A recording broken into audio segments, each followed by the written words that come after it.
Hi, I'm Coach Renee, and welcome back to episode 10 of my story for His glory. Today, I'm sharing a very small part of my life story. This is a love note from the book I authored, Love Notes to Self by Coach Renee. The title of this story is My Audacious Sky. It was inspired by a poem I created as a child. Back then, I simply called it My Sky. Ladies and gentlemen, I now present to you my audacious sky. I want the sky. I want to own the sky. That's my sky. That is my sky. I want the sky to be me. I want the sky to be me. My mom sent me this poem. I was just 3 years old when I spoke the words to this poem. She sent me a picture of me around the same age, too. I stared at the little girl and I wondered, where did she get the boldness to speak those words? As I deeply searched my soul to find this little girl again, I questioned what made me say that about the sky. This little girl had the courage to believe that she could own the sky. The way she viewed herself awakened something in me. Instead of saying, I want to be like the sky, she ends by saying, I want the sky to be me. I believe she did not see limitations. She just believed. Audacious. Absolutely audacious is the exact word that came to my mind. The 3-year-old poet was born in the 1960s to a 17-year-old unwed black mother. My birth was not necessarily celebrated. I was forbidden and at times hidden and even denied. This is not a perfect picture. Parts of the background and history of this picture tell a story of disappointment, shame, and abandonment, and even sadness. Nevertheless, I was loved and I knew it. My mother, brave, smart, loving, and relentlessly supportive, even to this day, taught me to believe. She taught me to believe with truth and trust in God, no matter what. By the time I wrote this poem, my biological father had long left the scene and was barely present in my life.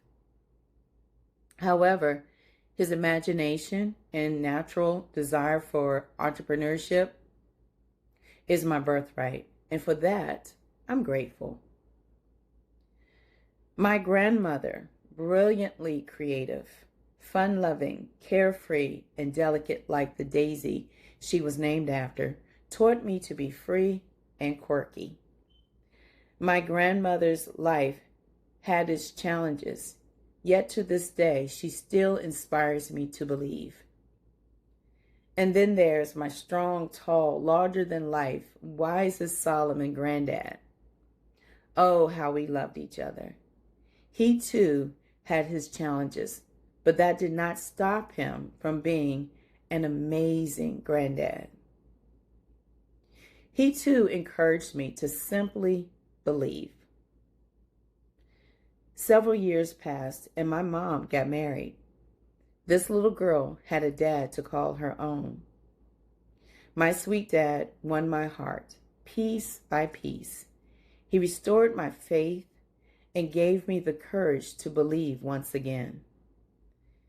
The ending for this child's life, my life, could have so easily been very hopeless, but God's amazing grace saved all my days.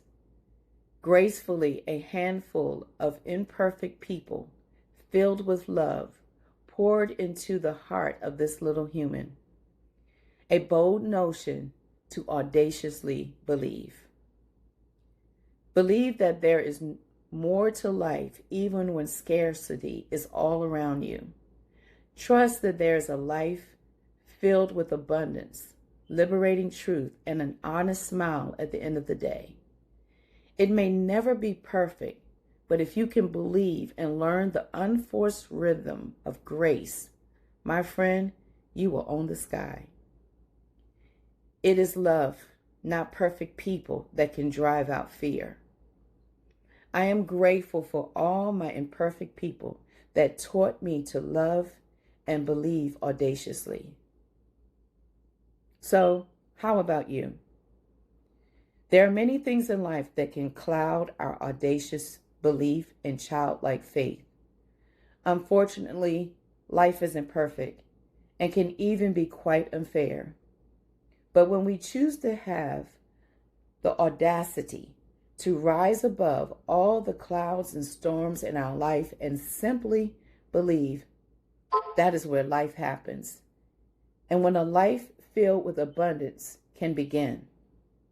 I call this owning the sky. This is where you begin to walk in a place not governed by circumstances. Here is where you realize the grace of God is enough and it is your strength. Please search deep within, find your confidence, and share your audacious sky. Share your story. Share it boldly with childlike faith. Share it knowing you are lavishly embraced by His grace. My dear sister, my dear brother, let's share our stories, all for His glory. Thank you again for joining me. Have a blessed day.